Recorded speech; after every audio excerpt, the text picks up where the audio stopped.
até entendo o que o Jean está falando, porque a gente tem carência de referências, né, de padrão, de pessoas que a gente olha, ou de situações que a gente olha e fala, nossa, isso virou cultura, né?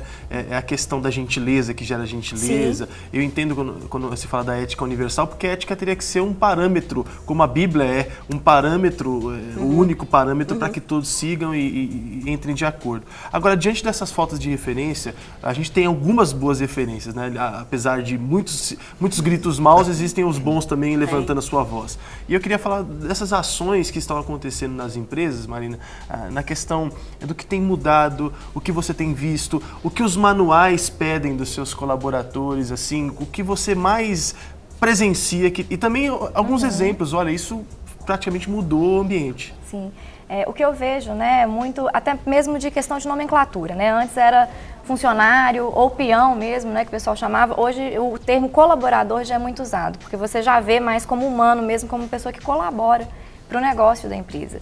E o que eu vejo também, né, que é muito importante, que tange ao que a gente está falando, é a questão de valorizar mais o capital humano. Então, hoje você vê nas empresas valores como honestidade, né, como companheirismo, que não é só mais produção, né, lucro. Então, hoje é trabalhar essa questão de investir na pessoa, né, em acompanhar essa pessoa, em cuidar do bem-estar, de saber como que está espiritualmente, né, fisicamente, não querer mais aquele trabalhador alienado. Então, isso eu vejo como uma evolução muito grande, essa preocupação com o colaborador, com o estar, não só, que não existe, né, o que tantas empresas falam, que a cabeça fica lá fora. Né? O ser humano está inteiro. Claro, isso afeta o rendimento da pessoa. Sim, também, né? Querendo ou não, vai afetar o rendimento dele, o rendimento do trabalho e do conjunto. Claro. Né? Marina, por exemplo, quando a gente pensa então no manual da ética de qualquer empresa ou das empresas que, desculpe, que se importam com isso, o que deveria constar, o que consta, né, como itens ali nesses manuais de ética corporativa? Isso varia bastante de acordo com a missão da empresa, com a visão da empresa. Né? Vai mudar muito de ramo para ramo, né, de porte da empresa, quando é uma empresa menor, que tem aquela visão mais familiar, que tem valores mais distintos, e para empresas maiores. Mas o que eu tenho reparado, né, em ramos diferentes, que sempre vem intrínseco, é a questão da honestidade, da transparência, e muito voltado para a interação entre colaborador, né? A proatividade que a gente fala. Isso, porque hoje não existe, por menor que seja a empresa, por menor que seja o seu setor, não existe um trabalho individual, totalmente individual. Então isso vem sendo assim, linear em questão empresarial mesmo, valores assim básicos, né, para partir. Você citou aí, por exemplo, o que é ponto comum nas empresas. Então quer dizer que pode variar de uma empresa para outra e essa variação, ela é muito gritante na sua opinião ou não? É uma variação mais superficial? Porque você citou, por exemplo, o que é comum, como honestidade, transparência, que é o que se espera de qualquer ser humano, né? Que é o mínimo, para você manter uma relação social, familiar, empresarial, tem que ter honestidade, respeito e transparência. É o que a gente chama até de questão de empregabilidade. Para ser empregado, hoje eu preciso no mínimo. Agora, o que seria de diferente? Você poderia citar alguma coisa que seria de diferente? Sim, por exemplo, se eu abro uma empresa e que a minha missão é conquistar um número maior de clientes, né? Então pode ser que minha visão seja uma comunicação melhor, seja uma agressividade no sentido positivo da palavra mesmo de mercado. Agora, se eu abro uma empresa que o meu foco ele é mais abstrato, né, que seja uma instituição intelectual, né, que minha questão não é a produtividade, mas a qualidade. Então, pode ser que o meu princípio, né, que a minha visão vá ser o conhecimento, a transparência, e, enfim, vai variar de acordo com o que eu estou buscando. Marina, eu vou focar naquilo e eu acho melhor você dar uns exemplos para a gente, até mesmo do que poderia ser, do que positivo nós já vimos de avanço na ética, nessas questões até mesmo dos manuais das empresas, e até mesmo do que negativo a gente já viu.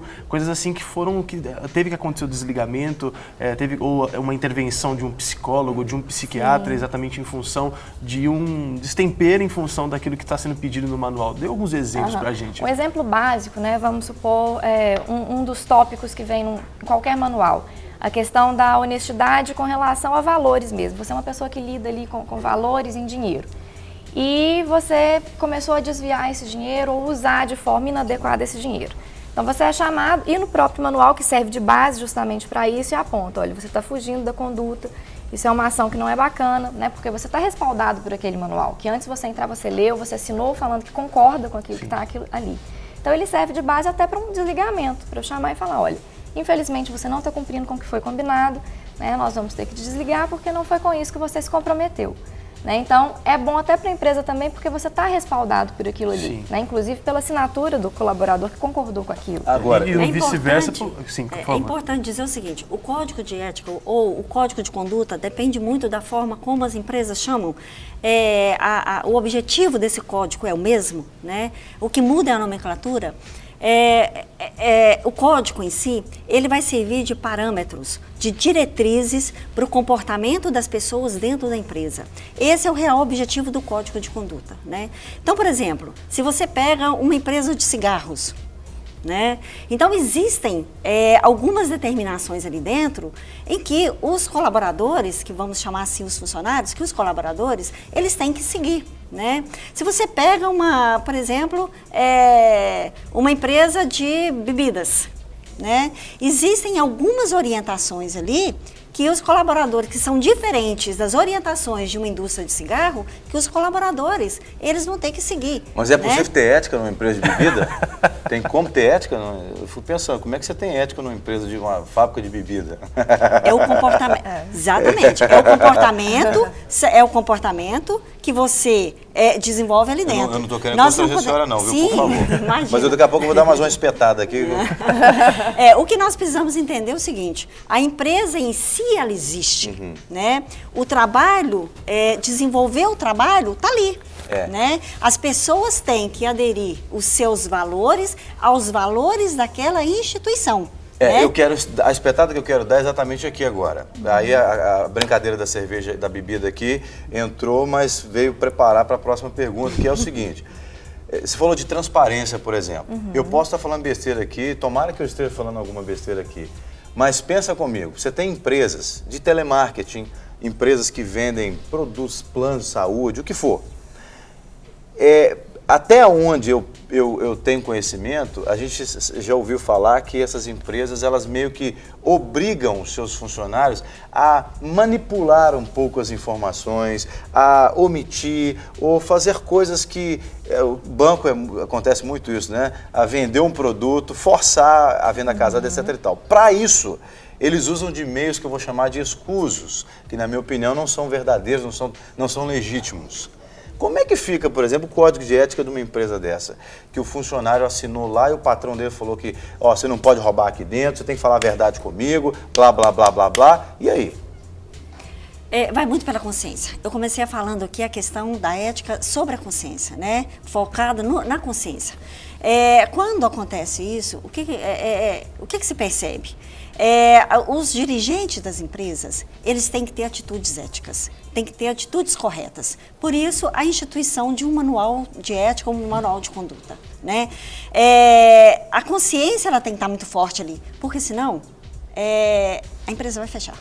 Porque as pessoas vão começar a cobrar dessas empresas, né, uma atitude mais correta. Hoje ninguém quer mais ser manipulado.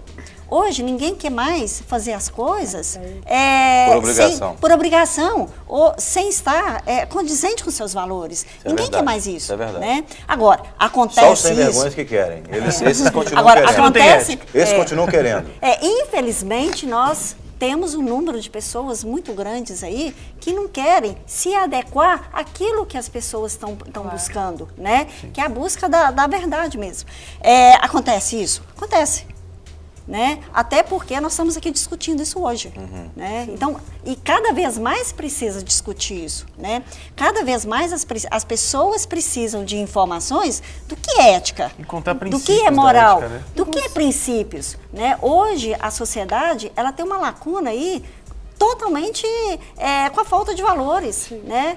Meus valores, meu pai e minha mãe me ensinaram valores que hoje eu pego um jovem de 12, 13, 15 anos, é muito difícil. 19 anos entrando nas empresas para trabalhar, assim, completamente alienado do mundo, né, dos valores. E é difícil até você passar uma ética para esses profissionais, esses funcionários, por exemplo, quando eles estão sendo cobrados de uma ética, como o Jean mesmo disse, que muitas vezes eles não sentem essa ética sendo aplicada na vida deles. Exatamente. Por exemplo, uma empresa que prima pela qualidade de vida dos funcionários e talvez não dê uma condição digna financeiramente falando, ou não só financeiramente, mas com horas de trabalho, sem pensar naquele funcionário. Então, como que fica essa situação? O funcionário ter que ser ético, sendo que ele está vendo que a empresa muitas vezes não é ética com ele mesmo. Né? A própria sociedade está cobrando isso. Então, quando nós tivemos lá na época de 70, 80, 90, a instituição da responsabilidade social para as empresas, isso veio meio que para forçar as empresas a atuarem de forma correta. Né? Então, a responsabilidade social, os balanços sociais, onde as empresas elas têm que mostrar para a sociedade, fazer uma prestação de contas, né, do que realmente ela está fazendo, mostrar o investimento que ela está fazendo no seu público interno, que são os funcionários, né, para a sociedade ver onde que ela está investindo. Né? E o próprio funcionário saber o seguinte, peraí, a empresa se preocupa comigo? Porque a partir do momento que a empresa se preocupar comigo, então peraí, então realmente eu vou estar alinhado com o que a empresa está querendo. Eu vou estar alinhado com a missão da empresa, com os valores da empresa. Aí vai possibilitar com que eu desenvolva um comportamento correto, né? Porque a empresa desenvolve um comportamento correto. Isso tange tudo na questão da consciência, onde nós voltamos desde Voltamos o início. na consciência. Ética e consciência é o nível mais alto do estudo da ética. Emma, você falou uma coisa aí que para mim resume toda a base. Que você falou, você disse, eu recebi dos meus pais tais informações.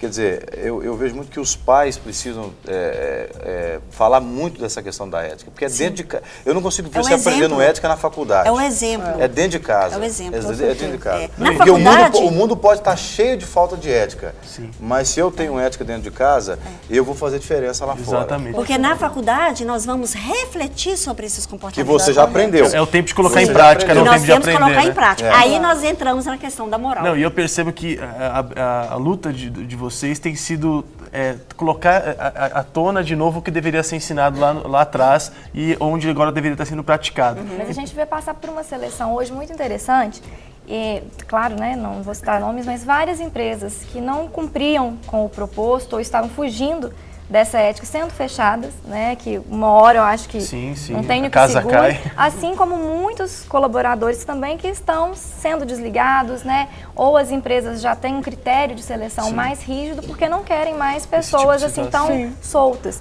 Né? Então, eu acho que é uma seleção natural, né? É a cadeia produtiva. A empresa hoje não conta única e exclusivamente com quem ela está ali dentro. A empresa hoje conta com seus fornecedores. Se eles não forem éticos, eles vão automaticamente impactar no resultado dos produtos. Os clientes externos e internos. Se os clientes internos não tiverem com aquela vontade de fazer a coisa correta, isso vai impactar na entrega do produto. Sim. Então, você pega cliente, você pega consumidor. Até mesmo concorrente, né? A Você ética pega com a concorrente. concorrência. Então, assim, tá tudo ligado. É a cadeia produtiva na entrega do produto. Não, e por isso que a gente quer parabenizar vocês por esse trabalho brilhante. Eu acho que tudo que envolve a ética e retomada da ética, vamos dizer assim, em muitas áreas, a gente tem que trazer realmente aqui ao programa, dar esse espaço, porque eu creio que o princípio bíblico é um princípio de ética, né? Em todo tempo, a gente vê a ação de Jesus, ele nunca deixa de ser ético. Apesar de ser o Senhor de todas as coisas, ele conta com o nosso livre-arbítrio para que haja um convite a tudo que for feito. Já que o Maurício falou, eu fico à vontade para dizer que Deus abençoe você nessa nova caminhada, nessa caminhada, Exatamente. porque começa lá de cima, do topo para cá, passa pelas empresas, inclusive as empresas de telefonia, essas empresas, grandes corporações que precisam ter ética com o consumidor, com o cliente, com a sociedade, porque a gente está sentindo muita falta disso. Demais. Né? E a gente quer agradecer a participação de vocês, foi demais, Obrigada. abençoadíssima, e voltem mais vezes. Obrigada.